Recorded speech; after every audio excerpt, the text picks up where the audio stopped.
আগামী 5 দিনের জন্য আমাদের সতর্কবার্তা দেওয়া হয়েছে হট অ্যান্ড হিউমিড ওয়েদারে। অ্যান্ড এটা 35 ডিগ্রি এবং তার বেশি থাকার সম্ভাবনা, এবং যা স্বাভাবিকের থেকে 3 থেকে 4 ডিগ্রি বেশি থাকতে পারে অনেক জায়গায় ত্রিপুরার বিভিন্ন জেলাতে। আগরতলা শহরে কীরকম? আগরতলা শহরে কালকে যেটা রেকর্ড করা হয়েছে আমাদের আবহাওয়া অফিসে, সেটা হচ্ছে 37.5, যেটা স্বাভাবিকের থেকে 4 ডিগ্রি বেশি ছিল। আর আজকে যেটা অবজার্ভ করা গেছে সেটা হচ্ছে 37, সেটা স্বাভাবিকের থেকে 3.7 ডিগ্রি সেলসিয়াস বেশি ছিল। বৃষ্টির কোনো সম্ভাবনা রয়েছে? বৃষ্টির সম্ভাবনা, উনাকোটি, নর্থ এবং ধলায় বৃষ্টির 1-2 জায়গায় বৃষ্টির সম্ভাবনা দেওয়া হয়েছে সামনের 3 দিন দেওয়া হয়েছে।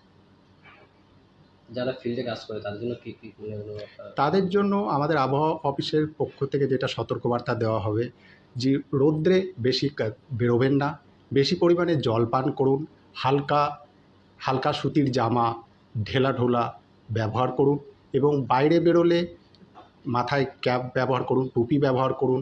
এবং আরেকটা যেটা বলবো, যদি কোনো প্রয়োজন থাকে তাহলে 10টার আগে কাজগুলো কমপ্লিট করে নেন। আর গর্ভবতী মহিলারা বেশিভাবে সতর্ক থাকবেন, এটাই। আর আরেকটা যেটা মেন, যে ওআরএস বা ওআরএস খান, ওআরএসই করুন, লেবু পানি বেশি করে খান এই গরম থেকে বাঁচার জন্য, গরম এবং হিউমিড ওয়েদার থেকে বাঁচার জন্য। মানে যাদের পরিবারে ছোট ছোট শিশু রয়েছে তাদের জন্য কি কোনো? তাদের জন্য এটাই যে তারা বেশি রোদে বেরোবেন না, জল বেশি করে পান করুন, এটাই।